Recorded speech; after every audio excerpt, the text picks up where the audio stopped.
Hello everyone, this is Twilight Major with another chapter of The Prince's Secret by InMyArmsAgain, found on fanfiction.net. We are now on Chapter 5, The Hair Trigger.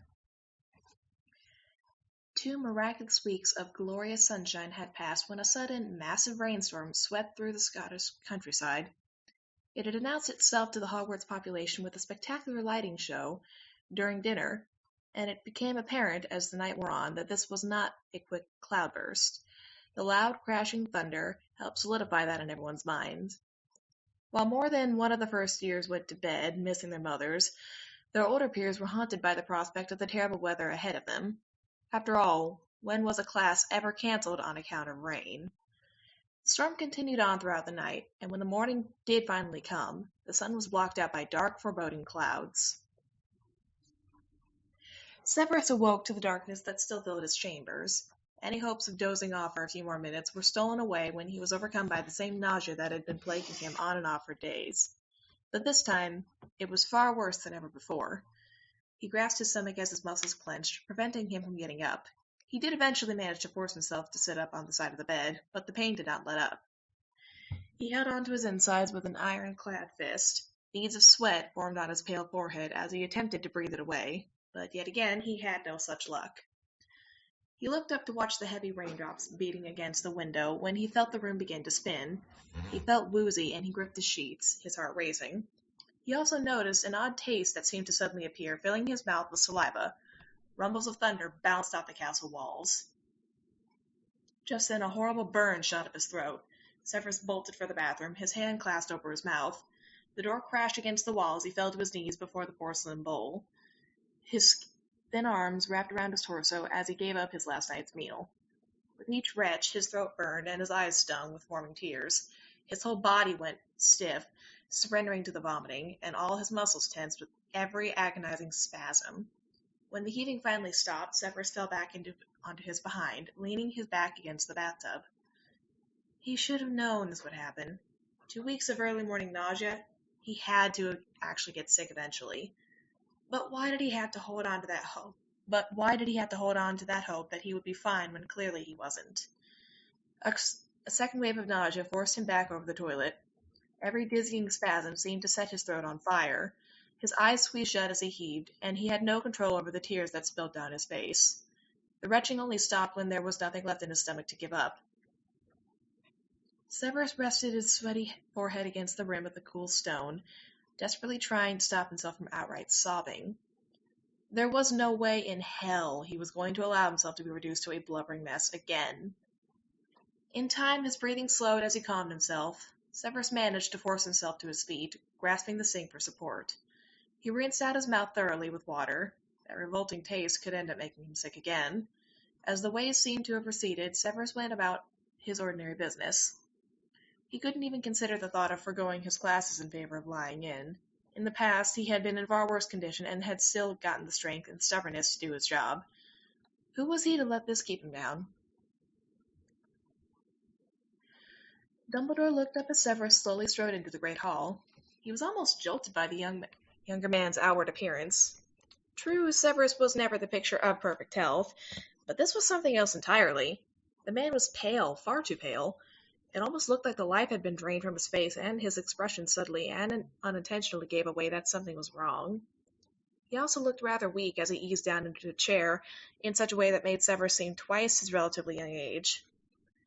The headmaster watched as Severus reached for a measly piece of toast, but instead of nibbling at it as he had done for the past several mornings, Severus just let it sit on his plate, showing no interest in eating whatsoever. This disturbed Albus, but he knew better than to confront the potions master with students nearby. Now, if only other staff members could understand that as well as he did. Really, they ought to know Severus by now. He noticed Remus walk in through the other side door and head over to an empty seat beside Severus. "Good morning, Severus," he said as he sat down. The werewolf helped himself to a bowl of oatmeal, but when the smell wafted over to the pale potions master, Severus turned his head away. His eyes were pressed shut. "I thought I made it quite clear to you, Lupin, no morning is tolerable enough to be called good." Remus tried to hide his offense behind a sip of coffee, and he piled a few slices of bacon onto his plate. Now, Severus, don't you think that's a bit absurd? You've been going at me since term began. Surely you know that we can't go on like this forever. Is that so? Severus sneered. I wonder if you ever pass such words of wisdom on to Black. Sirius wasn't much better than you, but that certainly didn't stop me from trying. Remus waited for a response, but Severus simply shook his head, his lip twitching. He leaned on the tabletop and rested his chin in his hand. The DADA professor decided he would have to leave it alone for now. He briefly turned the other way to ask Flitwick for the nearest dish of butter. When he came back around to grab a bit of toast, he noticed a completely untouched slice on Severus's plate. Then his eyes traveled up to his face. "Oi, Severus, you look terrible," he said. "You look like you couldn't sleep at all last night." "Why would you care if I did or did not?" "I'm sorry, but pardon my observation. Merlin's beard, have you looked in a mirror lately? You're really pale." "Is that something new?"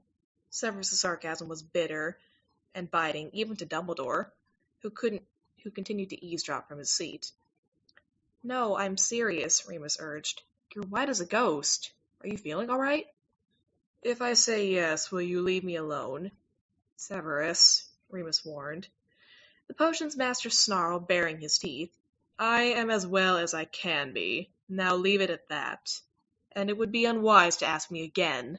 Severus raised his voice to the other teachers, who he'd suddenly noticed had taken to watching this quarrel from the relative safety of their seats.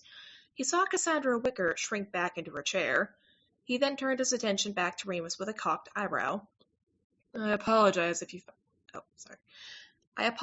find my concerns annoying," said Remus. "Unlike some, I happen to care about the welfare of others."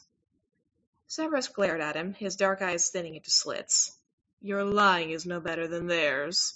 Severus motioned to the students, blissfully and thankfully unaware of the conflict between the two professors. Remus sighed with frustration, tapping the tabletop with one finger. "All right, Severus, if you're going to continue being this ridiculously difficult, then I suppose there's nothing I can do to change your mind. But if by chance you come around, my offer still stands. I'll be around if you want to talk sometime, even if that's just to vent about Harry." "A boy you would defend as if he were your own son," Severus snapped, clenching his fist tightly. "I don't know how many times I have to tell you this, Lupin. I am not your friend, and I never will be. So if I were you, I would give up this pity parade while I still can."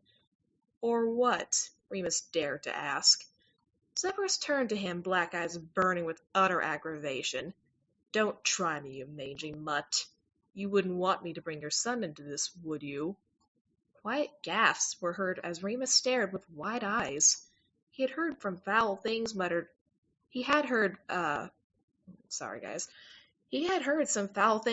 from the former Death Eater's thin lips, but this was a whole new low that he was unprepared for. Severus, though still snarling, seemed satisfied with himself. The werewolf forced a little laugh. "You're a fine piece of work, you know. I try to show you a little bit of kindness, and you want to bicker like we're still 15 years old. If anything, you ought to appreciate that people still even want you in their company. In case it's missed you, I've gotten along all right on my own." "You're still human, though. Believe me, Severus, there's only so long that a person can live like you do." Remus crunched down on a slice of bacon. Just then Severus stood up, his breath suddenly getting deeper. The deathly pale shade on his face was replaced by a faint tint of green. Remus swallowed as he looked up with a wrinkled brow. "What, is something wrong?" Concern began to creep back into his voice. "No, I just remembered I had something to do." Severus sounded a bit desperate as his eyes shifted about the room. "Excuse me." He walked over to the side door, eyes following his every step. But as he pushed the door open to leave, he swallowed hard and his hand gravitated to his mouth. Then he dashed out of the hall and quickly disappeared.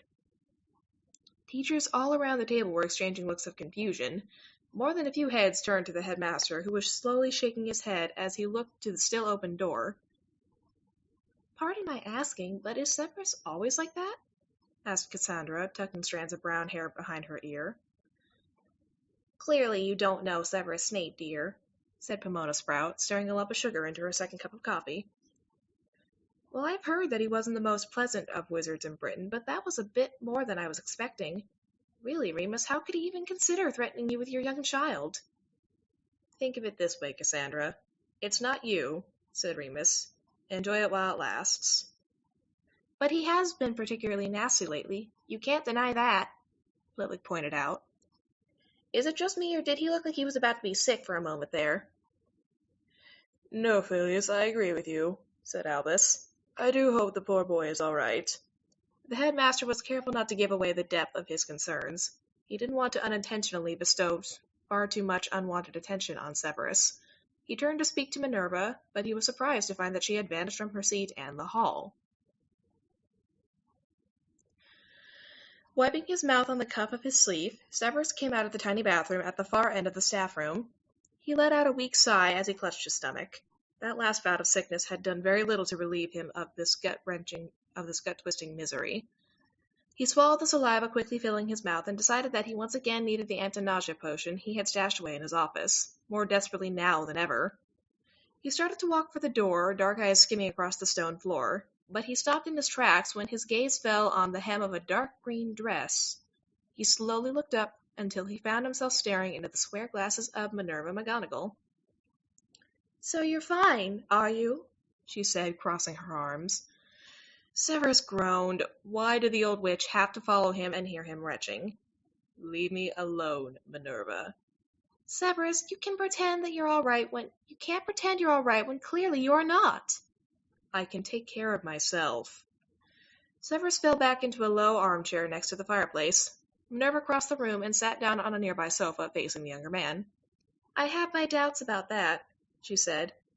"How long have you been getting sick?" "Since I got up this morning," shrugged Severus. "And other than this retching, is there anything else that I need to know about?" "Since when were you my mother?" Minerva rolled her eyes with a sigh. "I hardly consider this to be mothering. I merely want to ensure that you are well enough to teach." "If that's all you are worried about, then you will be relieved to know that I have a potion in my office." "All right, Severus," Minerva nodded. "But if you are not well by tomorrow, I would advise you to see Poppy." "I don't need mediwitches." Severus held a pale hand out to her. "I just have some kind of virus. It will pass, I'm sure." "If you say so." Minerva shook her head. "But I can't help but worry about you sometimes. Albus, too.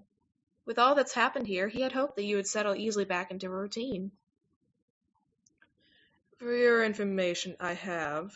I just have a great number of idiots to get around." "Remus means well," said the elderly witch as she rested a hand on the potion master's knee. "And he means it when he says he wants a better working relationship with you. He owes a lot to you, you know." "Not as much as he owes to Potter, and I don't see him falling to his knees before him." "But even so, you shouldn't be so harsh on him. I understand if you don't feel well, but that is no excuse to pick a fight. I agree with Remus. That was rather childish on your part." Severus groaned despite himself. "Minerva, listen to me. You and Dumbledore seem determined to get everyone involved in this post-war joy that the world greatly desires. But did either of you consider that where I came from, what I went through?" He gave Minerva a moment to answer, but found the room still uncomfortably filled with silence. "I didn't think so.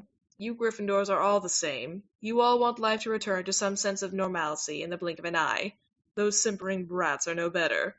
Don't think I haven't noticed Potter, Granger, and their ginger shadows parading around the school, walking examples of such nonsense.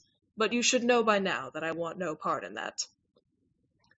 "You never fail to puzzle me, Severus," said Minerva. "If you want no part, then why did you return to your post?"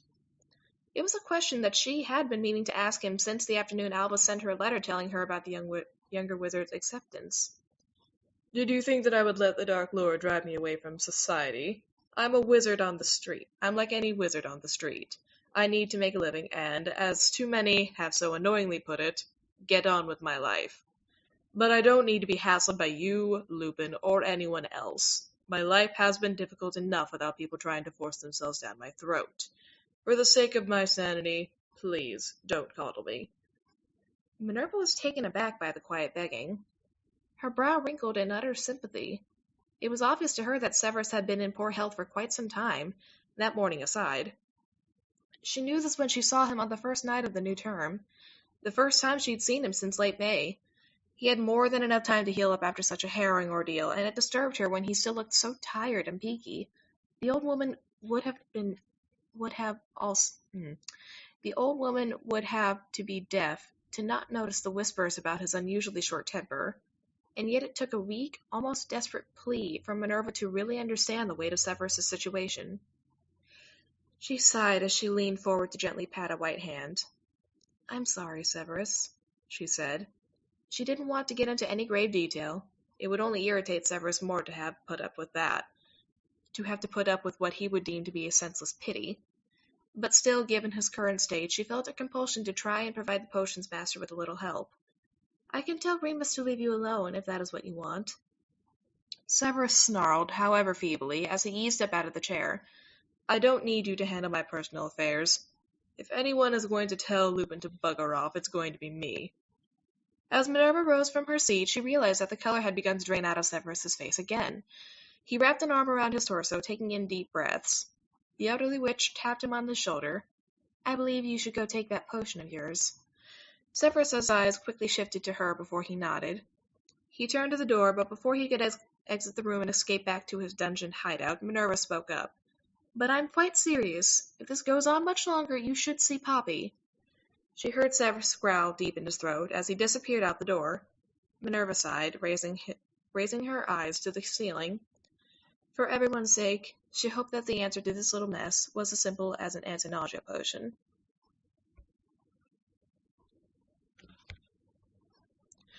The golden trio walked through the halls together, headed for the dungeons. All three had the same expression of glum lethargy painted on their faces. It hadn't been the brightest of days, in more ways than one. The last few hours had been plagued by stacks of homework, boring lessons, and torrential rain. The break after lunch had been a godsend, even to Hermione, who saw it as an opportunity to jump ahead in her arithmancy reading while Ron and Harry napped in the common room. The three of them took their time walking down to the castle's lower levels. They knew of a shorter way to get down there, but that shortcut would take them outside across the courtyard. With the sudden downpours that had been routinely passing through, it would not be the best of ideas to consider that route. Though the rain had momentarily stopped, the risk of walking into Snape's classroom completely drenched was a risk that none of them were willing to take. At the base of the stairs on the ground floor, they came across a hassled-looking Rose, furiously reading over a long roll of parchment. Seeing Rose's delicate handwriting through the back of the paper, they all recognized that this was the essay that McGonagall had assigned them 2 days before. They also knew that it was late. Rose looked up and groaned as her friends approached her. Rose had not been having the greatest of days. In fact, she would describe that dark, stormy Wednesday as bloody awful. To her, it seemed like everything she did just made her life more stressed and chaotic. It might have been her fault that she was miserable, but that wasn't going to stop her from blaming the world. After procrastinating on the Transfiguration assignment, Rose had been forced to stay up until 4 a.m. to write it, but still left it unfinished. She had fallen asleep at breakfast and was rudely awakened by Peeves pelting her in the head with what turned out to be a stray walnut. As the morning progressed, Rose developed a massive headache, likely brought on by her sleep deprivation. But it was no ordinary headache.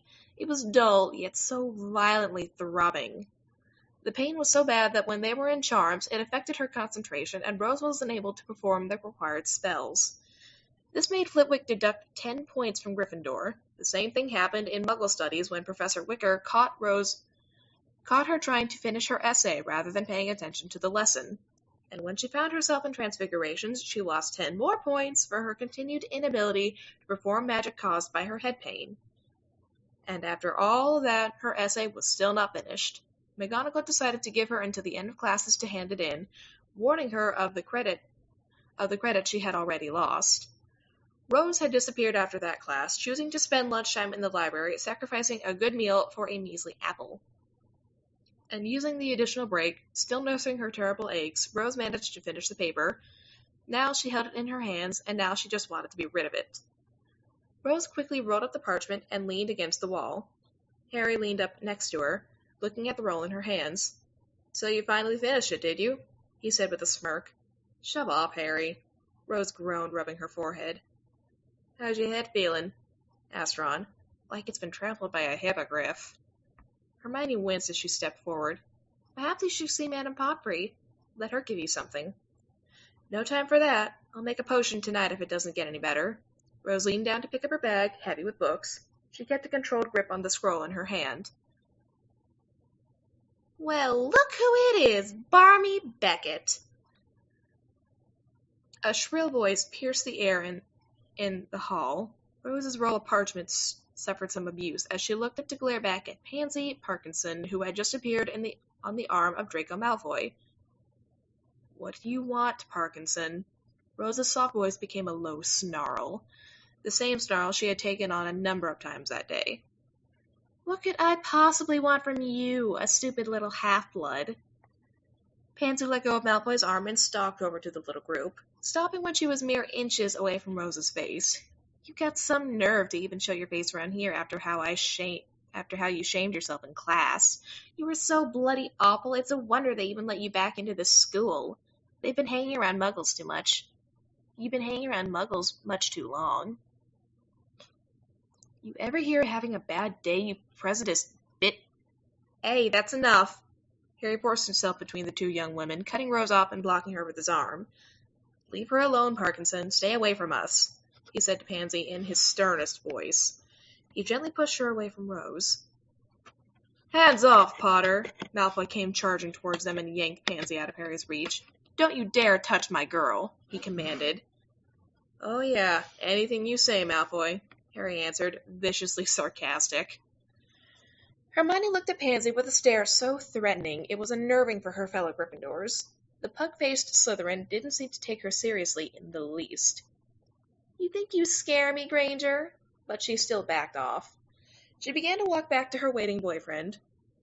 You know that you won't always have Potter around to defend you, and when he's gone off to do better things, what will you be? Nothing. They started off down the stairs. Rose crushed her essay even more before pressing a pale hand to her throbbing head. Oh, I want to hurt someone badly, she growled more to herself. Ignore her, Hermione said to Rose, watching the damage that she was inflicting on her homework. She's just a bitch who wants to kick people when they're down. Rose rolled her eyes. I could have taken her with my hands tied behind my back. She shifted her eyes to look at Harry, a rather weak threat by anyone's standard. Ah, Rose, sighed Ron. You're having a rotten day as it is. The last thing you need is to rub Parkinson the wrong way. Harry glanced to the stairs that the two Slytherins had descended. I think for her and Malfoy, we do that just by breathing. Hermione looked down at her watch and saw that they only had 10 minutes before potions. She advised the others that it was a good idea to get walking, but when they reached the stairwell, Rose turned away to walk upstairs. Hermione, of course, was the first to notice. Where are you going? She asked. Where do you think? I'm going to hand over this bloody essay. Rose turned around to look at her friends. Do you think that you'll make it to potions on time? Harry also turned with a concerned wrinkle in his forehead. I dunno, but I'll sure try. Rose turned back up, the crumpled roll of parchment still in hand. I'll be there in a bit, just get going. But you know how Snape feels about us being late, and you heard about how testy he's been today. Do you really want to lose more house points? Like I said, Ron, I'll be there as fast as I can. Then, as though she wished her feet would grow wings, Rose sprinted up the steps, leaving her three friends in the dust.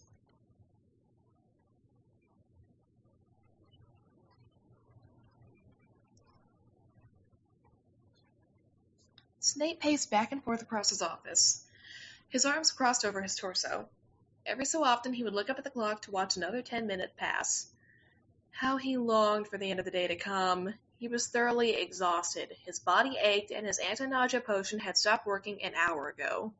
His stomach gave a slow turn every time he glanced up at the time ticking by at a snail's pace. And each time he thought about the day's lesson for the 7th years, only made him wonder if throwing up again would help. Severus briefly considered giving into his illness and canceling his last classes, but further thought reminded him that he couldn't quit that easily. Besides, this was the 7th years he was dealing with. Of all the students, they were the last ones who wanted to show even the faintest trace of weakness. The clock struck 2, making Severus roll his eyes. He glanced back to his desk and grabbed the glass of water he had sitting there.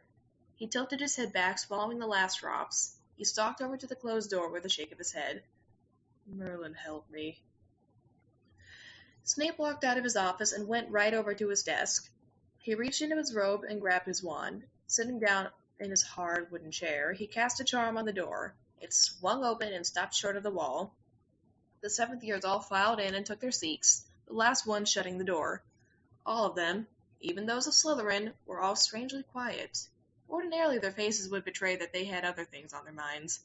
But instead they looked at him with pure attention and obedience. Apparently they had been hearing talk from the younger counterparts again, acutely aware of his particularly foul mood.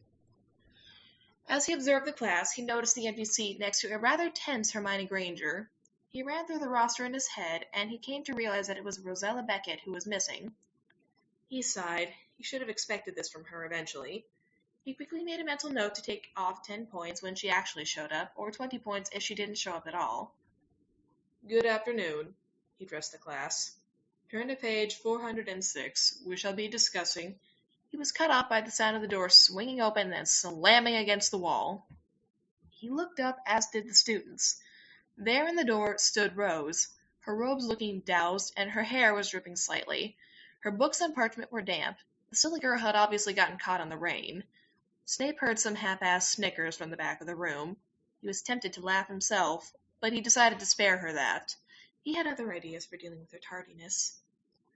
How nice of you to join us, Miss Beckett, he said to the stopping Gryffindor, making the other students giggle.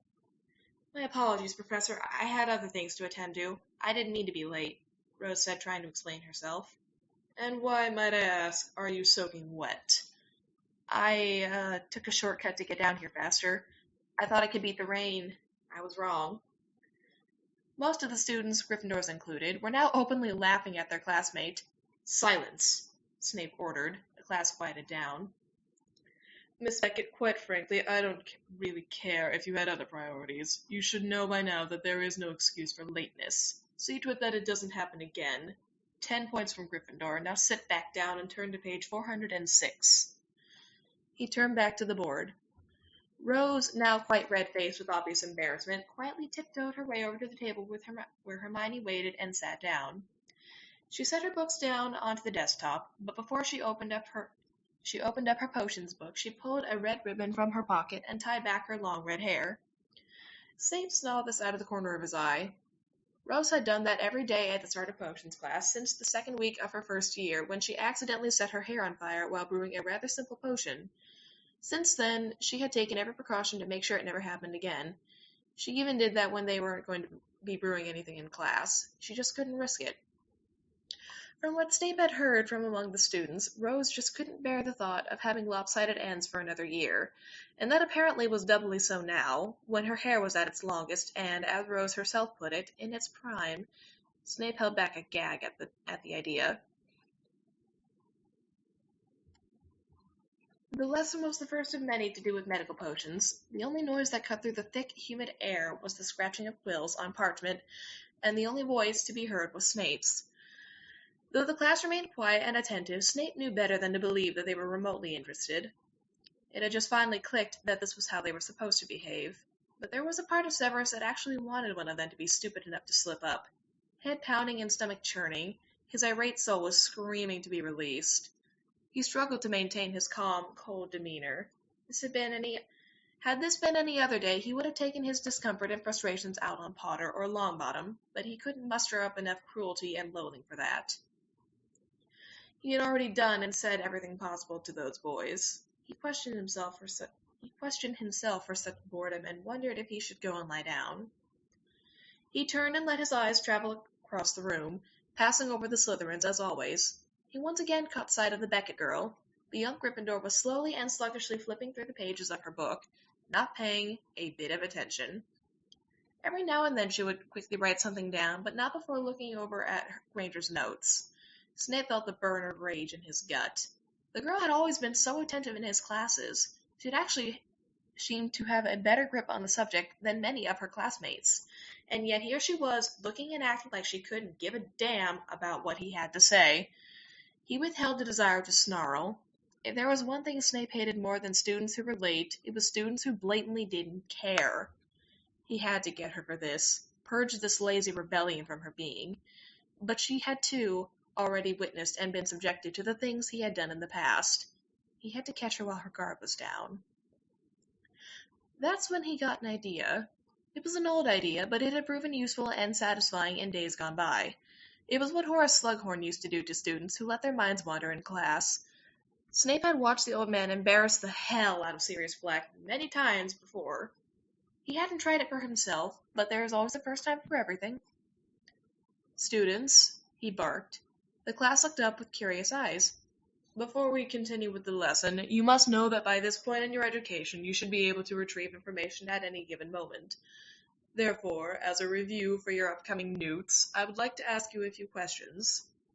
The students suddenly perked up, no doubt seeing this as an opportunity to try and win back some house points from the miserable bastard. "For example, who can identify the 3 main properties of asphodel?" Hands shot up across the room. Pansy Parkinson was straining her arm while Granger was bouncing in her seat. But Snape ignored all of them. He already had his target. "How about you, Miss Beckett?" Rose was jolted out of La-La Land by Snape's inquiry. Mentally exhausted, she had not been following the conversation and missed the question. She blushed a deep pink as she looked around and saw all eyes were on her. I'm sorry, sir, what was the question?" she asked, resigning to the snickering. "Tell me, what are the 3 main properties of asphodel?" Rose froze where she sat, trying her hardest to think against the pain in her head. But the effort was in vain. She couldn't recall the answer. She definitely knew it, but it was lost in the battlefield that was her mind. Asphodel had so many components that made it a very useful ingredient. But what the hell were the 3 crucial ones? Damn! She looked up with a little shame. "I'm sorry, Professor, I don't know." Snape raised his eyebrows. He had heard talk from other professors about how the girl had been having trouble the entire day. Wrong answers, bad spells, and late homework. But he had been surprised at her here. A class that was supposedly one of her best. Aside from the burning hair incident, she had been quite capable in the craft. She might have been able to recite that answer in her sleep. And yet, though a sliver of his conscience was disappointed in her, she was vulnerable. He had her. "Well then, how about this? Name 4 different potions in which wormwood is a key ingredient, not counting the draught of the living death." Again, Rose struggled to come up with the answer. 4? She knew of 3. Alright, 2, but 4? She would have had to have read ahead in this year's syllabus. She noticed that next to her, Hermione again had her hand up. Naturally, she read ahead, and apparently so did several others. But Snape didn't pay them any notice. He kept his deep black eyes locked on her. The trouble, however, was that with Snape, it was a full answer or no answer at all. She shook her head. "I'm sorry, but again, I don't know." "What a pity." Snape's low voice was laced with sarcasm. "Why don't you try again? According to Floristite studies, what is the most functional of flowers found in Muggle gardens?" Rose rapidly searched her mind. She knew this one. The marigold? No, that is incorrect. Rather pathetic, really. It was only 3 years ago that you could recall that at the drop of a hat. You're losing your touch, I'm afraid. Can you tell what is more important in the creation of the wit-sharpening potion, the ingredients or the brewing instructions? Rose rubbed at her temples. This confusion and frustration was killing her, and her face betrayed that. She just shook her head at the potions master. Snape shook his head in return. This was completely unacceptable for a student of her age and experience. He sighed. "Well, Miss Beckett, you, I must say, are an embarrassment to this craft. But surely you know this. What reverses the toxicity of monkshood?" Now Rose was filled with a silent rage. She didn't even want to torture herself by trying to remember that answer. "For the last time, Professor, I don't know," she said, far more sternly. "Come now, Miss Beckett, that was common knowledge." "Maybe to you." There were quiet gasps as some of the students began to fidget in their seats, mouths agape. Snape stood at the front of the class with wide eyes. He had not expected such an outburst and was rather shocked. He felt his own anger growing as he looked at the ginger girl's unremorseful face. "Excuse me, Miss Beckett," he asked, trying to control his building tension. What is common knowledge to you may not be to some of us, Rose explained as though she were speaking to an idiot. You are a 7th-year student. You should have been perfectly capable of answering every one of those questions. Well, Rose narrowed her eyes as she glared at Snape, I'm sorry if I'm not the perfect student. I'm sorry if I can't remember your terrifically random questions. But correct me if I'm wrong, was this not meant to be a review? And if it was, wouldn't that mean asking others besides me? Hermione could have answered every single one of those. Hell, Neville could have given you at least a right answer at some. Why are you only asking me? Snape had his jaws clamped shut behind his teeth. The witch was beginning to get to him. You don't have the right to question what I do. Rose leaned back in her chair, intentionally looking away. She huffed in frustration and then looked back at Snape, who was still glaring at her from behind curtains of greasy hair. I understand. This is because I was late. She almost laughed.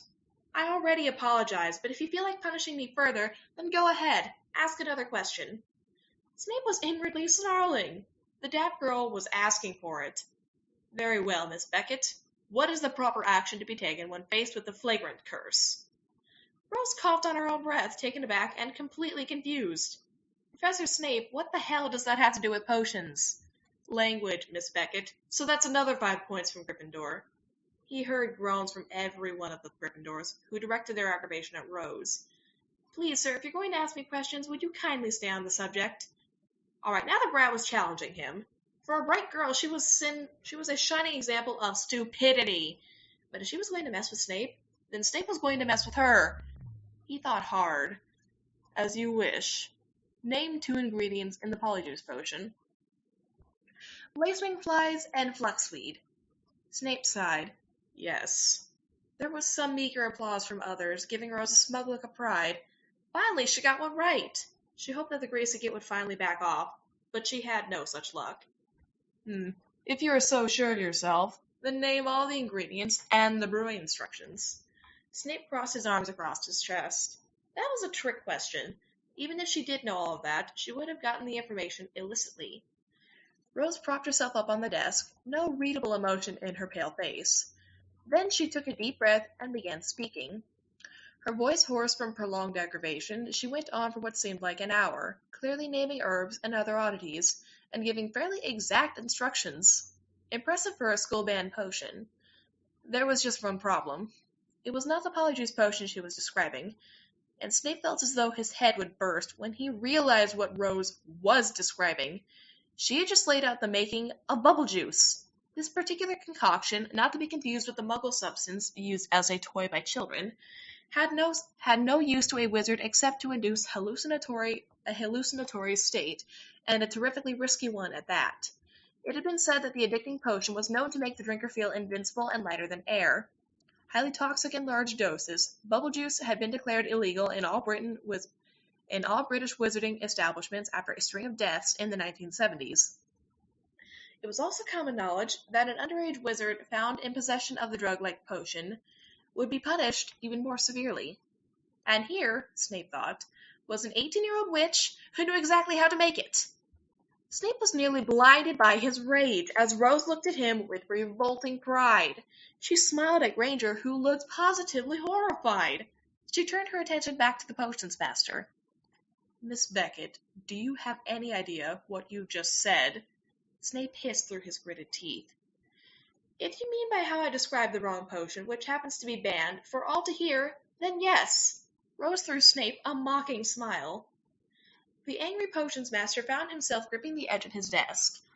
It was taking everything he had to keep his hands off of his wand. The tension was also beginning to irritate his stomach again, what had he gotten himself into? He looked up to the rest of the class to see that every single one of them, with the exception of Smartass and the Dream Team, was feverishly scribbling on parchment. He could already guess what they were desperately trying to write down, what Rose had said while it was all so fresh in their memories. Growling, he stormed over to Draco and grabbed his notes from his hand. A quick glance confirmed his suspicions. He sneered at the blonde before moving to Parkinson and ripping her scribbles off the desktop. Snape then proceeded to confiscate the instructions from all of his students. Collecting the papers in his hand, he took off 5 points from everyone, even his coddled Slytherins. After all, he didn't want his house to think that they could get away with brewing, using, or selling the wretched stuff.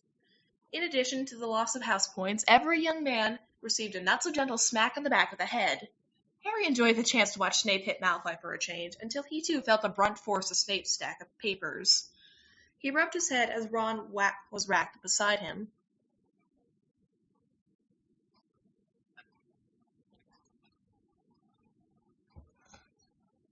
"Professor, what was that for?" exclaimed Ron. "We didn't write anything," Harry also protested. "Do you think that matters to me?"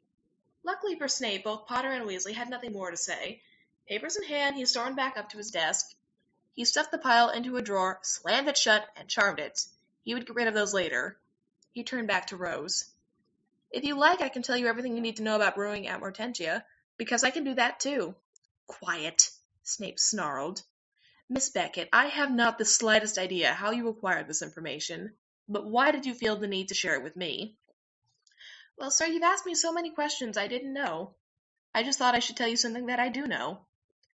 "What you do know is completely irrelevant and unlawful, and if you are as clever a girl as you think you are, you will do well to forget it." "Fair enough, Professor." Rose was smug again. "Please continue to indulge us in your vast and mostly useless knowledge. Come, sir, ask me another question." That did it. In that moment, Snape's loathing for the Beckett girl was rivaling that of Potter. He was thoroughly fed up with her mouthing off at him. Oh, he had a question for her. He stalked over to her desk and stared down his nose at her.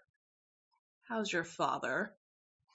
For a brief moment, Rose appeared shocked and offended, but then her face melted into anger, and her eyes burned with rage.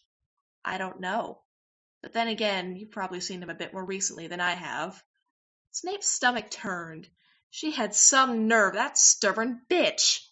Snape had been pestered and snapped at by students before, but none had been able to come anywhere close to the snark of Rose Beckett.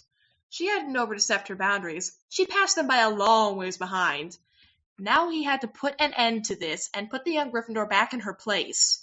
He leaned down and planted his hands on the desktop, his face mere inches away from Rose. "You just don't care, do you?" he sneered. "None of this matters anymore. Gone are the days of the diligent young girl. To think that I had the audacity to believe that you had what it takes to be a great witch. But perhaps I was wrong after all. Oh, how the mighty have fallen. You are like every other Gryffindor I have had the misfortune to encounter. You mistake your arrogance for cleverness. I don't know what convinced you otherwise, but your little performance is inexcusable. I already know that you will try and say, 'Oh, Professor Snape, it's only one day off. Give me a break. I'm only human.' You think that you can have trouble from time to time. You think you can allow yourself some slack. No harm done. But you know what? Your father thought the same thing. He left school with barely the skin off his teeth. Right now I see him in you. A lazy, disrespectful, lost cause. I'll bet you have big plans for the future. Well, here's a wake-up call. You cannot live like an adult if you cannot behave like one. If you continue on as you are today, you will fail this class, fail your Newt exam, and crush the little hopes and dreams you came here looking for. Now, do you have anything else to say?" Rose stonewalled him, her freckled cheeks burning red. Her eyes glazed over as she took deep breaths in. She was mortified beyond belief. But she wasn't going to sit there and take it in silence. She felt a sudden surge of fury rush through her body. That might be true, but at least I don't abandon others to save my own tired arse. Snape backed away, eyes and mouth wide open. The dungeon was filled with gasps and panicked whispers. Did Rose just call Snape out? They all froze in their seats, visions of horror flashing through their minds. Ron thought to himself about how Rose should take a nice good look around the room, as it might be the last thing she would see. "What?" Snape said through gritted teeth. "You heard what I said," said Rose, straightening her back. "What? No comment?" Snape clenched his hands into fists, his bony knuckles turning white. "How dare you?" he growled. "Oh, I do." Rose stood up from her seat. She yanked out the red ribbon, her damp hair falling around her shoulders. "And there's plenty more where that came from. You ungrateful little brat, shouted Snape, and you're a foul, loathsome, cowardly bastard. The entire class rose, too alarmed to give anything more than muffled commentary.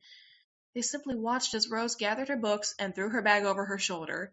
She gave one last vicious look to the potions master before starting for the door. If you walk out that door, Snape started, but before he could finish his threat, Rose screamed out, Go fuck yourself! She slammed the door behind her. Every student looked to the door with shock and panic, unable to comprehend what had just happened. Even Malfoy held an expression that could have been taken as fear. Eyes shifted back to Snape. The potions master's face had suddenly gone a ghostly white, a hand firmly pressed to his head, while the other arm wrapped tightly around his torso. His anger barely concealed the anguish going on deep inside him. He took several shaky breaths before shooting a look of certain death at the old wooden door. He turned away, letting his hands reach into his robes. He heard someone, probably Longbottom, panic and whisper loudly, He's going for his wand! Before he could snap his head around, he heard the screeching of stools on the floor. He turned around to see that many students had ducked under their desks. Get up! He bellowed. As the students began to rise again, Snape stormed over to his closed door. He kicked it open and yelled, 300 points from Gryffindor! The angry lions stood and yelled in protest. You can't do that! Parvati squealed. Sir, we only have 200, shouted Seamus. I don't care. 300 points! Snape stood in his office doorway for a moment and then roared, Class dismissed! He slammed the door so hard bottles rattled on tabletops. For a long, drawn-out moment, the class had no idea what to do. Never before had they been basically abandoned mid-lesson. They exchanged confused, desperate glances. The only sound breaking their collective silence was their shallow, nervous breathing. Finally, Blaise Sabini stood up and rose up and broke the stillness. Well, I don't know about any of you, but I'm getting out of here before he decides to come out. He gathered up his belongings and left with a running start. Sometime after, Malfoy got up, followed by Goyle and Parkinson. Everybody took that as a definite sign that the best idea was to leave while they still could. The remaining Slytherins, along with the Ravenclaws and the few Hufflepuffs, left in a great hurry.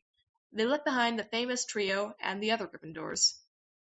Hey, I think we should leave too, said Neville. Only Merlin knows what Snape will do when he gets out here. If he's going to do anything, he's going to go look for Rose, said Harry, his words grim as he thought, as though he regretted saying that. He's not going to find her because I'm going to find her first, said Seamus, quite angry. What? She's going to get it for that, Seamus answered. Yeah, Dean Thomas jumped in. She cost us 300 points along with all the rest she's lost today. We ought to kill her for that. Dean, you don't really mean that, said Harry, trying to talk down his classmates. She didn't exactly do anything truly horrific to anyone. Harry, they're right, Neville interrupted.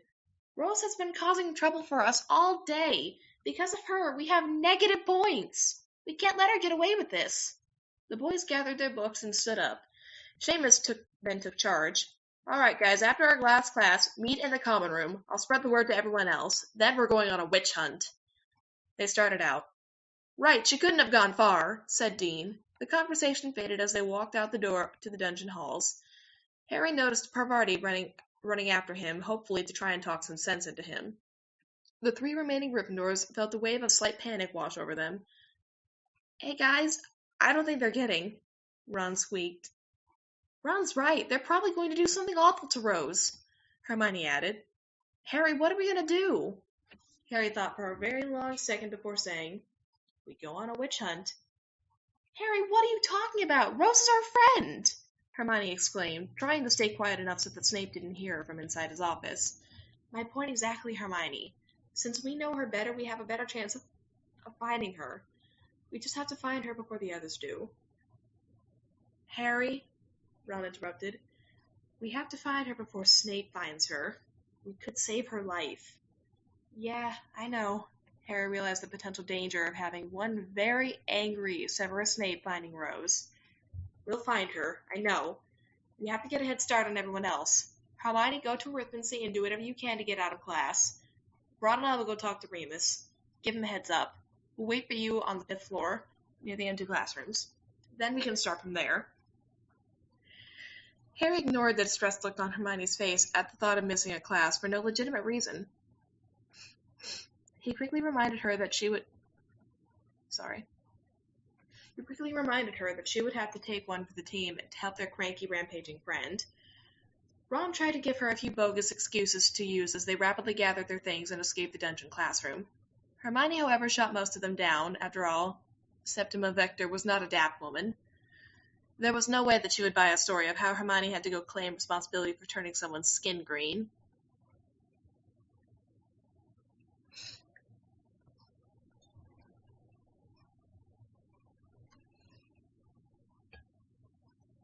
The double class of third-year Hufflepuffs and Ravenclaws arrived 45 minutes later to find a roll of parchment tacked up to the door of the potions classroom. The notice told them that class had been cancelled and that they should all report to the library for the remainder of their class period. They all breathed a sigh of relief that their last class of the day had been called off, though some were relieved for other reasons. Only a few of them knew what had happened, overhearing the angry whispers from the Gryffindor counterparts.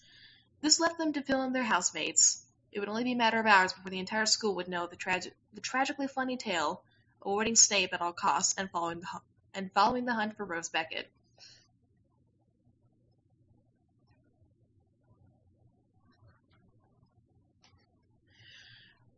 Severus sat in the dark armchair in the front of his desk, propping his head up in his hands. He had spent nearly 30 minutes in a fit of rage that he hadn't known in a long while. Even though he had somewhat calmed down by then, his heart still raced as his head pounded like he was being repeatedly hit by a bludger. He also felt rather weak, though that most likely had to do with the fact that his extreme agitation had caused him to throw up yet again. He was waiting for his second dose of anti-nausea potion to kick in. He looked down at the floor. It was littered with shattered glass and broken bottles, a mess of potions and ingredients scattered everywhere in between. Such damage was thanks to a number of wandless unspoken hexes, as well as Severus's own hands. But he couldn't even think about cleaning up his office.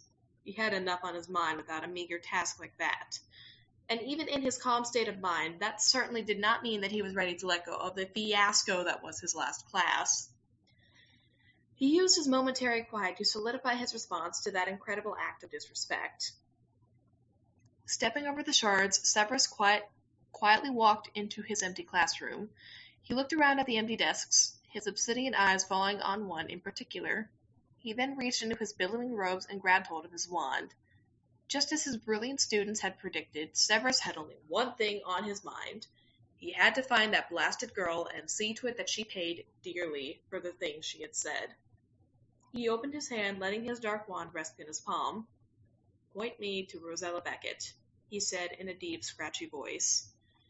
Slowly but surely, his wand spun in his hand until it resettled again, pointing in an eastward direction. The tip of his wand also began to glow with a deep blue light. He had to admit his gratitude to whoever had made those improvements to the Point Me charm. While his wand would continuously point him to his target, the tip would also go from blue to bright red as he got closer.